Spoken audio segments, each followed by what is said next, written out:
Привет, я Павел Берасняў, і гэты відос не пра будаўніцтва, а пра падарожжы. У час закрытых межаў і пандэміі мы з сям'ёю вырашылі, што трэба пападарожнічаць па Беларусі. Напэўна, зараз самы лепшы момант, каб даехаць у самыя цікавыя мясціны і паглядзець, якія ў нас неверагодныя людзі і неверагодная краіна. Мы будзем садзіцца ў машыну і ехаць да нейкай цікавай кропкі, без асаблівай падрыхтоўкі, проста селі, паехалі. Ну і паралельна будзем дзяліцца убачаным. Я спадзяюся, што гэта вас таксама натхніць на падарожжы. Першы наш трып у Крэва і Гальшаны. Я там быў калісьці вельмі даўно, і ў мяне засталіся ад Крэўскага замка вельмі класныя ўражанні. Хоць ад самого замка мала што засталося, але ён выглядаў проста фантастычным. Ну а Гальшаны мне запомніліся проста як руіны. А зараз мне страшна туды ехаць зноў, таму што і там праводзіцца нейкая рэстаўрацыя. Я баюся расчаравацца, бо чамусьці няма даверу да арганізацый, якія робяць у нас рэстаўрацыю. Але паглядзім. Ну што, селі, паехалі!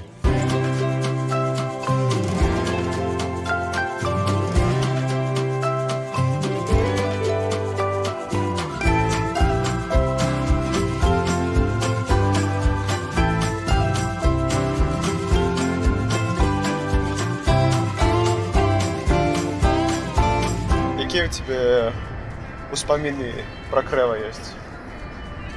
Крэва вообще, как для меня, так это одно из мест силы. Помню, что вот прям до мурашек. То есть туда приезжаешь, и все волосы дыбом встают. Но я это связываю с тем, что, возможно, это за счет того, что что-то по истории читали, что-то воображение нарисовало. То есть эту эмоциональную окраску, возможно, это я ее себе сама придумала. Я не барахольщик, но у меня, помнишь, мы еще когда на Ладовых жили, у меня было два камешка с Крэвского замка и с Новогрудского. Где они сейчас, я не знаю, но для меня они были вот прям, вот мне хотелось, хотя я против, чтобы вытаскивали камни, потому что если каждый возьмет по камушку, то нечего будет восстанавливать, но оттуда вот мне прям хотелось что-то забрать с собой, потому что вот он классный, и замок, и место, и все вот это. Прикольно мне было, что мясцовые люди ставятся до замка, замок и замок, что там. Для их это, не была такая каштовность. Ты приезжаешь там, и все вот это вот то, что ты учил на подручниках, это Крэвская вуния, там кейс, тут какие-то такие прозвища, которые тебе сдавались, это тут сдалек. И тут ты приезжаешь, таких глядишь на этот замок и разумеешь, что вось, и они тут жили. Для тебя это такое вау. А мясцовые бабки, такие их прямо огороды, вот погреб каля этого замка, я такая, замок, что там такое, И для меня это просто было дивно, я думаю, сапраўды, напэўна, калі ты там нарадзіўся, то для тебе это, все жыццё ты гэта бачыў.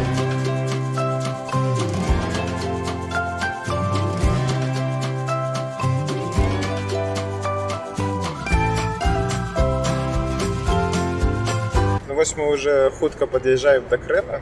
З самага пачатку сходзім у госці да Сергея Гапона. Гэта фатограф, ён нарадзіўся у Крэве, потым паехаў жыць у Мінск, і недаўна ён вярнуўся, купіў сабе там хату, і не проста вярнуўся там, жыць, а ён вядзе нейкую актыўнасць. Напрыклад, ён там ладзіў фотавыставу каля сцен Крэўскага замка, і яны там з мясцовай грамадой чысцяць нейкія старыя могілкі.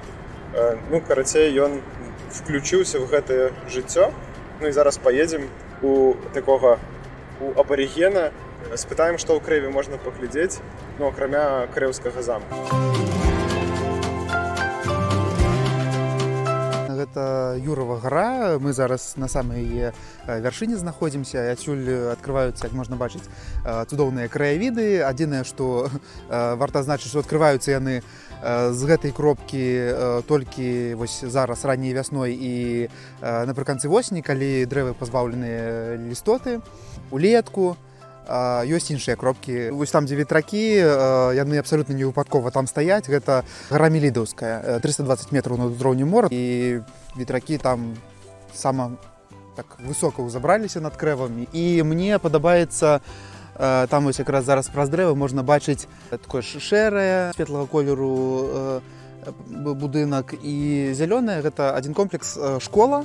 Вось здесь вось з тых пагоркаў таксама такія хорошыя адкрываюцца планы, царква, касцёл, ветракі складваюцца ў адну такую плоскасць. Мне вот з того боку Крэва асабліва падабаецца. Юрова гара — это такое даволі культавае ў Крэве месца, дзе спакон вякоў мясцовая моладзь ладзіла гулянні найперш. Вось зараз ужо блізіцца гэтая дата, веснавое свята Юр'я. Свята звязанае з першым выганам хатняй жывёлы ў поле. І яшчэ ў 19 стагоддзі нават мясцовы святар фіксаваў, як моладзь тут ладзіла ўсе гэты абрад. Юрова гара гэта не капішча. Шмат просто там вот штампуюць там з аднаго этого нейкага турыстычнага гайда ў іншы, што вот мы там на старажытным капішчы, тут значыць тыя паганскія тыя жрацы там ахвяру прыносілі сваім багам. Нема пацверджання, што гэта капішча, так? Таму гэта просто нечая такая выдумка, байка, але ну, у выпадку з крэвам я б сказаў, што тут абсалютна не патрэбна нічога новага выдумляць. Нейкіх вот этих новых міфаў тут і так вось усяго вот так вот хапае, да просто вот узяў вот з этой зямлі пападняў і па-новаму неяк цікава нейкай там лентачкай такой прыгожай запакаваў, перавязаў і вось прадавай турыстам там каму заўгодна.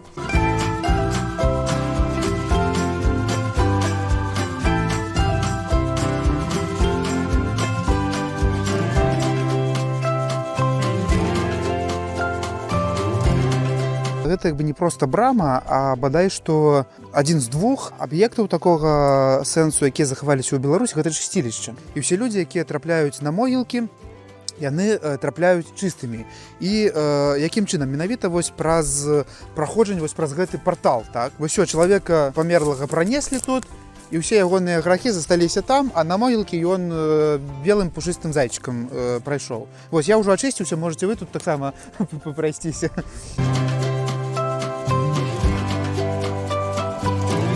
Пазамінулай восенню пачалі расчышчаць вот эту частку, і усе думалі, што вообще тут крэўскія яўрэйскія могілкі гэта 10 камянёў. Вось, таму што тут джунглі проста былі.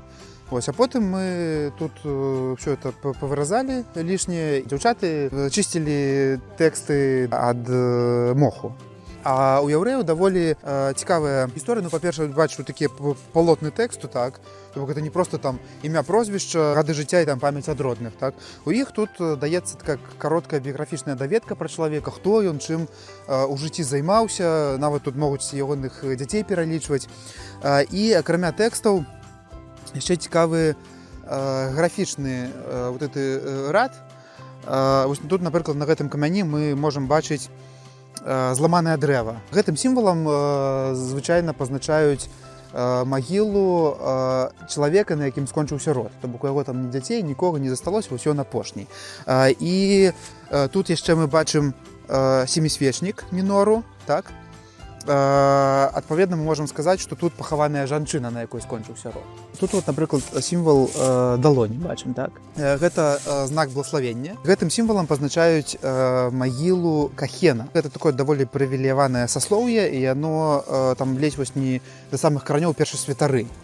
То бок тут у Крэве пахаваны круты чувак, і, ну, я думаю, у гэта лета мы дакладна будзем ведаць нейкую ягоную гісторыю. Зараз класнае святло, і вот гэтыя тэксты, да, ну, такім аб'ёмам на цябе глядзяць. Калі прыйсці ў якое-нибудь там пахмурнае надвор'е, то ну, просто сляпы камень. І сапраўды кажуць, што тэксты на вот этих мацэвах яўрэйскіх неабходна чытаць пальцамі. Таму што, ну, так ты вачыма можаш штосьці не ўбачыць, а палец ён вось усе гэтыя лініі паўторыць, і ты зможаш разгадаць эту таямніцу.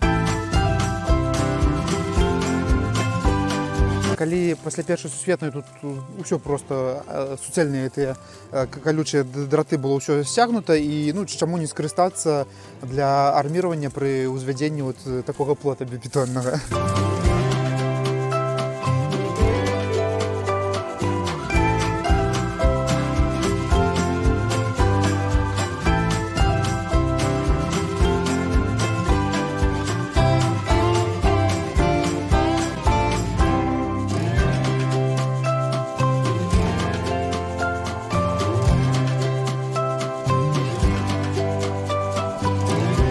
Сергей сказаў, што гэта стары габрэйскі дом. Дзверы на вуліцу тут не проста так. Гэта быў уваход у краму і вітрыны.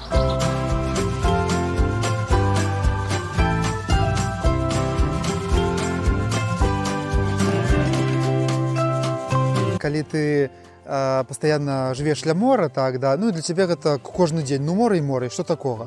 А калі гэтае мора там здараецца 2 тыдні на год, ох, морачка, там, да, класна, вот я на море, там, я з мора, я на мора, там, еду, прыехаў. Вось, ну і той самае, як бы, замкам, ну, я абсалютна цалкам усведамляю гэтую каштоўнасць ягоную, і для мяне заўжды балюча, калі там этой камяні сыпецца проста на вачах. Зараз, калі вот ён аднаўляецца у мясцовых, ну так, некая такая вот это вот у глыбіні цікаўнасць да месца яна узнавілася, да. О, слухай, ты ж вот замак аднаўляецца не проста ж так, напэўна. Это называется разынкавы метад кладкі. Калі зірнуць, то тут вот бачна, што гэта забівалася так у швы. Гэта выконвала функцыю такую для ўмацавання. А тут вот глядзі, вот это новая сцяна, да. Яно вот нават візуальна адчуваецца, што ну гэта проста як дэкор, да, такія каменьчыкі паўклейвалі і ну проста для нейкай прыгажосці. Это мы у мінулым годзе праз мола-мола яшчэ працавала, назбіралі на выставу. Ідэя была, калі вот так ты кажаш, мы тут кожны раз прыязджалі замак, касцёл, царква, да, а што ўвогуле ў Крэве насамрэч ёсць і не зразумееш за паўгадзіны. І праз гэтыя вот здымкі была спроба паказаць не проста там традыцыйны шэраг замак, касцёл, царква, а жыццё на фоне вот этих дэкарацый.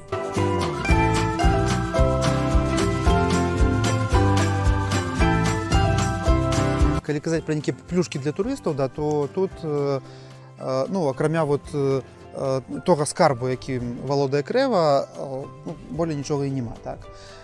Прыбіранне грамадскай такая вядомая праблема для Крэва, але ну, я не ведаю, што павінна здарыцца, каб там у бліжэйшай перспектыве яна нарэшце тут з'явілася. З кавярняй, як бы яна ёсць, але функцыянуе па такому даволі спецыфічнаму графіку, найперш для абслугоўвання персанала калгаса крэўскага. І так, напрыклад, вось, калі, скажам, у выходны дзень турысту ну, 99%, што кавярня будзе для яго зачыненая.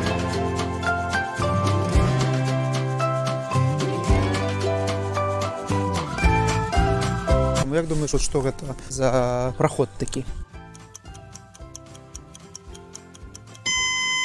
Дзе замак пабудаваны? На балоце. Да, это как бы мелиорация, система мелиорации, каб адводзіць замкавага двара ўсю эту ваду.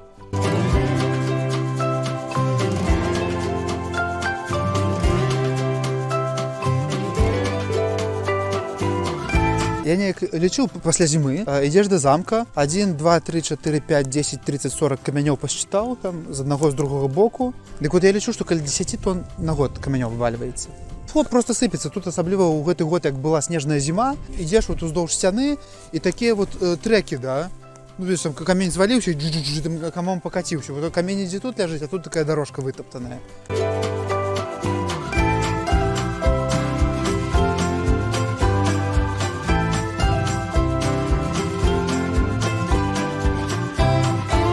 Слухай, ведаеш, мне вот найперш як фотографу, так, было ўжо я змірыўся з гэтай думкай, але першы час было вельмі шкада вот гэтага романтычнага вобразу замка, да.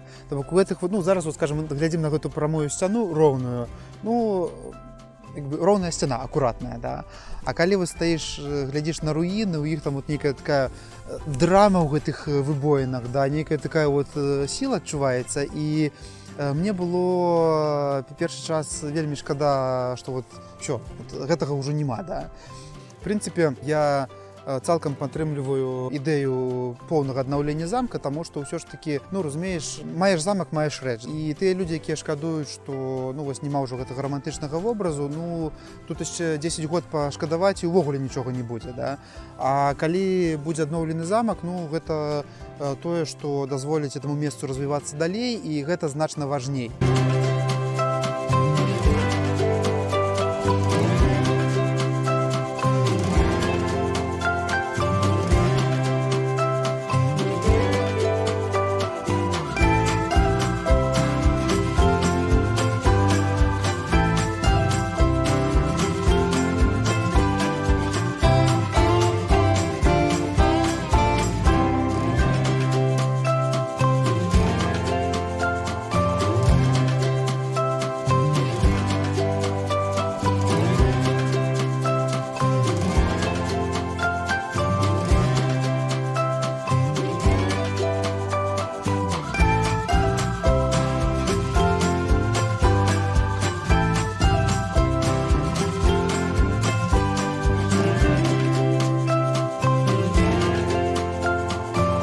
палову дні хадзілі па Крэву, а зараз ужо едзем у Гальшаны і па дарозе спыніліся ў Бурунах. Тут ёсць вось такі прыгожы касцёл.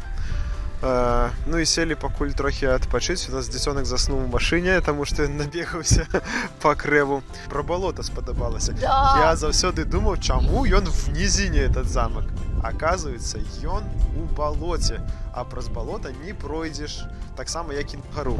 Так што можна сказаць, што Крэв — это такі сапраўдны беларускі замак. Я поняла, что ходить с человеком, который живет на месте, гораздо интереснее и круче. Все те разы, когда мы приезжали в Крэво, у нас был проверенный маршрут. Замок, костел, церква, ну вот и синагога, которая рядышком. А сегодня нам Сергей Гапон проводил экскурсию, и просто, ну, то есть это полноценный туристический центр, которому можно уделить, не знаю, часов 6 спокойно. То есть там есть что посмотреть, есть что порассматривать, есть улочки, по которым можно попетлять. І зараз вот мы сидим, у нас 5 гадзін, і в принципе уже сонце хіліцца ўніз, і я думаю, што магчыма, калі ехаць у Крэва, можа быць розныя іншыя кропкі вакол Крэва, яны могуць быць лішнімі. Ну а зараз пагонім на Гальшаны, літаральна пройдзем вакол фасада, паглядзім касцёл, ну і ў машыну і паедзем, таму што, ну, хутка вечар. Ну што, селі, паехалі? Поехали.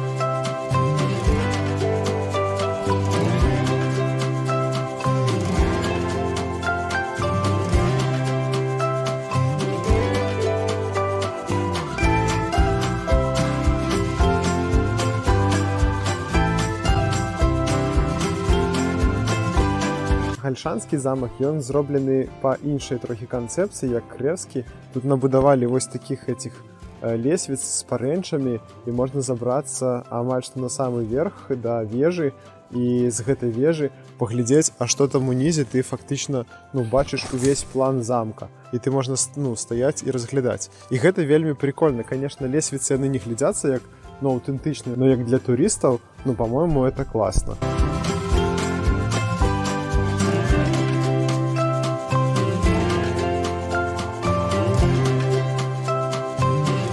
А рэшткі сцен панакрывалі такімі нейкімі шклянымі штукамі, якія іх абараняюць ад дажджа, снега. Гэта цікава, шкло? Не, гэта пласт.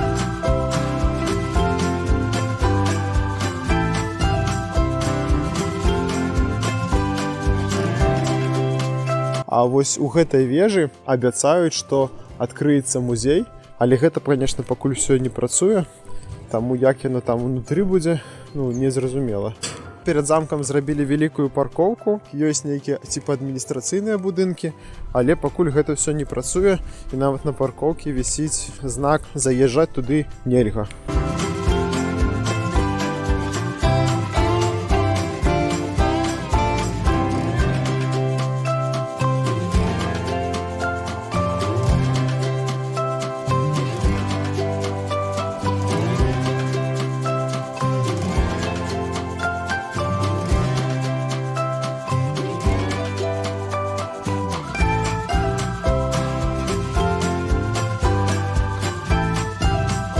Зараз мы заехалі ў кавярню ў Шараях, кафе-парк, якое выглядае як кафе для дальнабойшчыкаў. Але внутрі тут прикольна, там на самай столі расце дрэва. Вось гэтыя дранікі са сметанкай каштуюць 3,5 рублі. Думаю, вы их снимете хотя бы? Конечно. Конечно, снимем. Ты хочешь тоже сниматься? Ну хорошо, ты пока суп поешь. Я думаю, что калі ехаць, ну, можно в принципе ехать. Мама, тоже надо тебе суп поесть. Хорошо, ты покушай, я потом поем, не переживай. Я думаю, что в принципе в Гальшаны можно ехать и особно, и в Крэва можно ехать особно, и калі сумяшчаць, то гэта, ну так, тяжковато. Если какую-то в попыхах экскурсию, как мы обычно ездили, то как бы посмотреть какие-то топовые места, то можно успеть. А если основательно и Крева, и Гальшаны, если у тебя есть хороший экскурсовод, то да, можно разбивать все это с какой-то ночевкой. И на 1,5 суток это просто прекрасная экскурсия на полноценные выходные. Вот суббота, воскресенье. Потому что, например, в Гальшанах мы не зашли в костел. Нет. В Воронах не зашли в костел, в кафе не зашли. По местечку так просто проехали и все. Ну а коли такое туризм просто погулять, то в принципе это могут быть самостойные местечки. Ну прикольно. В целом мне сподобалося. Вообще круто. Слава мельница, суп вкусный. Кушай. Пакуль мы даехалі, дык ужо і сцямнела. Калі ласка, напішыце ў каментарах пад гэтым відосам, як вам такі фармат падарожжаў. А таксама напішыце тыя, хто можа для такіх падарожнікаў, як мы, правесці экскурсій па сваіх родных мясцінах. Мы з задавальненнем да вас прыедзем. І не забывайце ціснуць падабайку, ціснуць на званочак, а таксама падпісвацца на канал. Да пабачэння!